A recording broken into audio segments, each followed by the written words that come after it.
When we got news of the Toyota Supra returning after nearly 20 years since its absence, car fans around the world were jumping for joy. The Mark IV Supra is about as legendary as a car can friggin' get, and of course the Mark V would build on that legacy.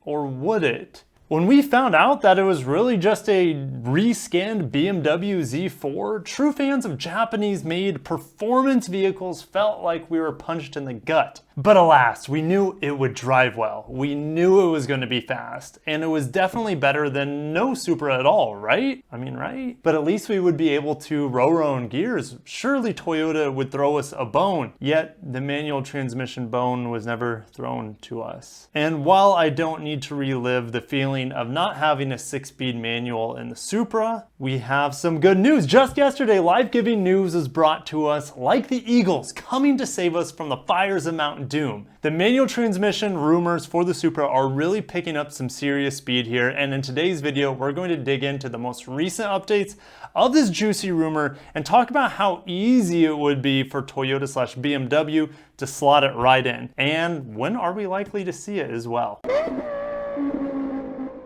Welcome back to Lexurious Fleet. My name is Kirk and this channel is dedicated to Japanese autos, so subscribe, hit the bell icon so you won't miss this developing story on the manual transmission Supra. And let's head over to Japanese magazine website MagX, who has just added fuel to this manual transmission rumor. Manual transmission and GRMN edition plan to Supra. A survey by the Magazine X Scoop team revealed that there are manual transmission models and GRMN limited in number. However, as the long-awaited theory of manual transmission emerged, it seemed that people involved in development were more and more likely to think, yes, that's the right move. And they have more about it in this magazine, but it is in Japanese, so I won't be able to read it to you. But we need to talk about some juicy information we got about, maybe a month ago, and I made a video about it, but there's some things that are in there in that interview with Tada-san really shed light into how this manual transmission might come about. Hey guys, smash the like button. That's gonna help me out immensely on the YouTube algorithm.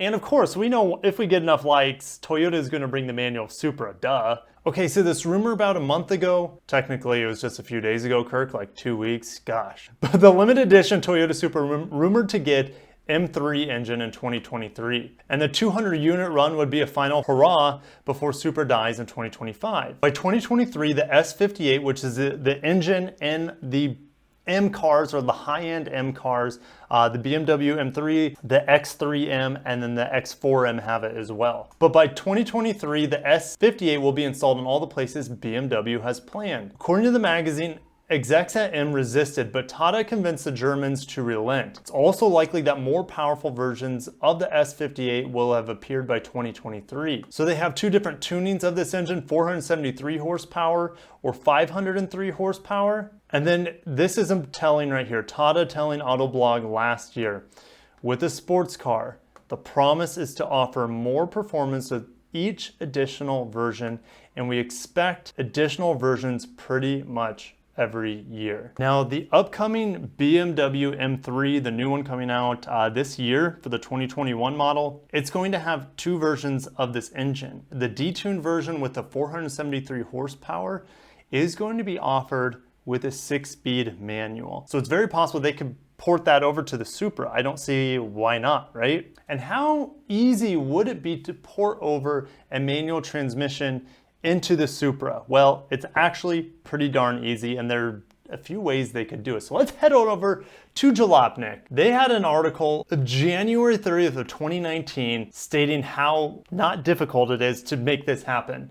What it would take to give the 2020 Supra the manual gearbox it deserves. Well, there is one in the Z4 variant. The S-Drive 20i has a manual transmission with the detuned version of the 4-cylinder. We'll talk more about that later, but there is already one in the platform on the Z4. In the base model, you can get a manual transmission. We want to have one, not only in that one, because that would be sick too, in the 4-cylinder, we want one in the 6-cylinder as well. So the manual version of the Z4 appears to use the exact same firewall as the Supra. How convenient. Since we know that the Z4 clutch pedal master cylinder will mount to the car, the hydraulics that lead from the master cylinder to the slave cylinder can also be used and will likely mount in the Supra the same way they mount to the Z4, so no custom lines should be required. The pieces are also very similar to the ones used in the last gen 340i here in the United States, so those could likely be made to fit with some modifications. And speaking of the 340i, that's a manual transmission that they could easily use because it has been used in conjunction with the B58. That's the same engine that's in the Toyota Supra. And that specific gearbox is a GS6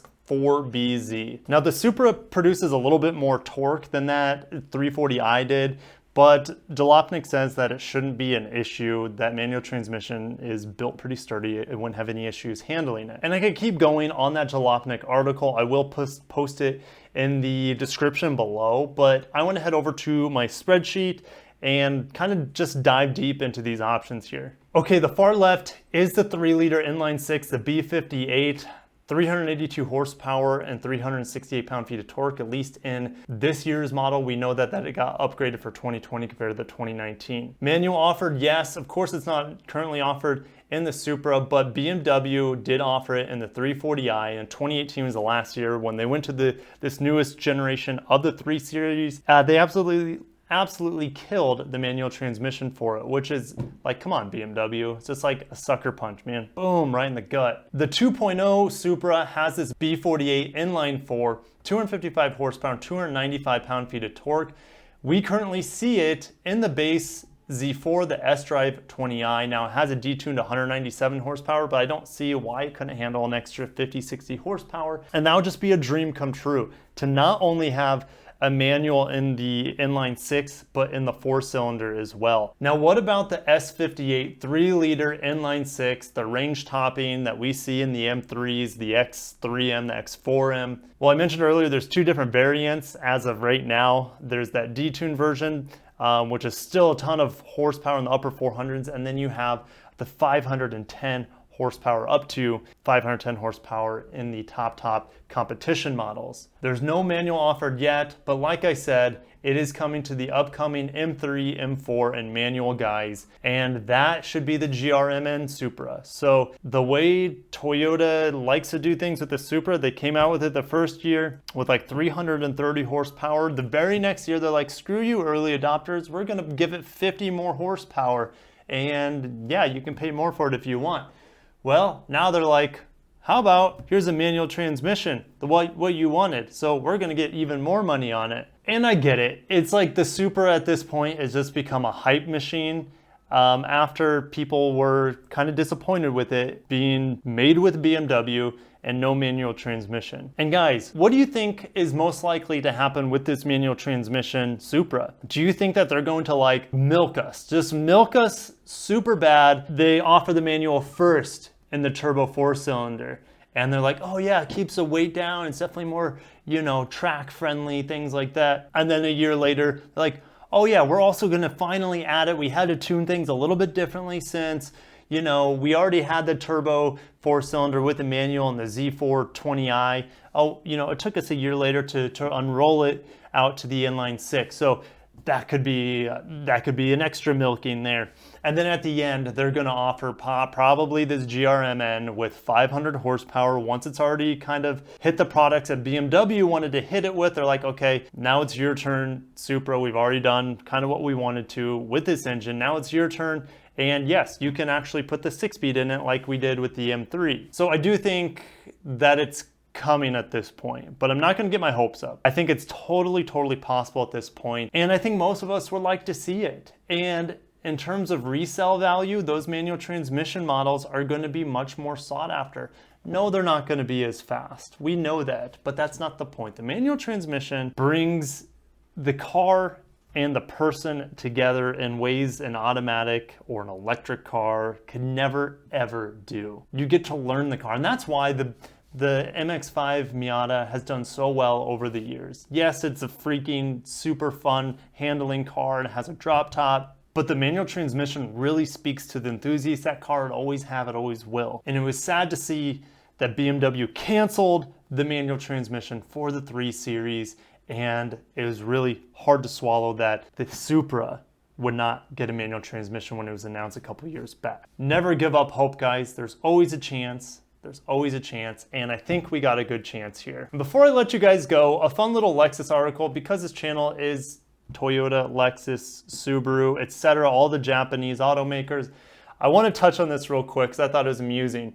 Lexus is the official car of the 77th Venice International Film Festival, La Biennale di Venezia. And that Italian accent was terrible, but just bear with me. Last year we saw Brad Pitt in front of this UX hybrid, non-F-Sport, non-trips. They can't spend too much on the budget for these, cars to show up there. They can't spend too much. No F-Sport package for Brad Pitt there in the glamour shot area. It's the 4th year Lexus is the official car of the Venice International Film Festival. Let's try it again. La Biennale di Venezia. I think that was a little bit better, right? So they're gonna have 36 cars that will accompany actors, directors, and well-known faces on the red carpet. Kate Blanchett is the president of the International Jury of Competition, and the Italian actress Anna Foglietta will MC the opening and closing ceremonies of the film festival. As the official car of the event throughout the exhibition, Lexus will have the privilege of accompanying actors and well-known faces of cinema to the red carpet. It will do so with 36 cars. LC convertible, the new UX 300e all-electric car, the first ever electric car for Lexus, and a full range of SUVs, and also the ES sedan and the LC coupe, all equipped with full hybrid electric Lexus technology, except for the first two. The LC convertible is only available with the 5-liter